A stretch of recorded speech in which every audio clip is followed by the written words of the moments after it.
Hi guys, good morning. রয়েছি rainbow একাডেমিতে এবং আজকে আমাদের একটা ব্যাচের এক্সাম হচ্ছে।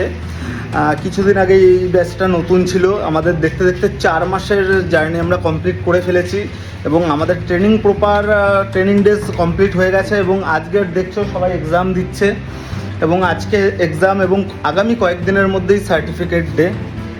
এবং যাই হোক, সার্টিফিকেট ডের একটা ভিডিও শেয়ার করব, অবশ্যই দেখো। এবং সার্টিফিকেট ডের দিন বেশ কিছু কথাও বলবো, ইম্পর্টেন্ট কথা, সেগুলোও শেয়ার করব। এবং দেখছো ফাইনালি আজকের কিন্তু এদের 4 মাস কাটানোর পরে এক্সাম দিচ্ছে, ফাইনাল এক্সাম। তো যাই হোক, আমাদের এখানটা সিস্টেম ওয়াইজ আমরা ট্রেনিং করাই এবং প্রথমে আমাদের ট্রেনিং পিরিয়ড চলে, ট্রেনিং পিরিয়ড কমপ্লিট হওয়ার পরে তারপরে আমাদের এক্সাম হয়, তারপরে সার্টিফিকেট হয়। যাই হোক, আগামী দিনে যারা আসছো আমাদের কাছে ট্রেনিংয়ের জন্য, অবশ্যই এই সিস্টেম, এই রুলস ফলো করে চলতে হবে। যাই হোক, দেখা হচ্ছে, তোমরা যারা যারা আমাদের কাছে ট্রেনিংয়ে আসছো তাদের সাথে দেখা হচ্ছে ডিরেক্ট ক্লাসে। Thank you.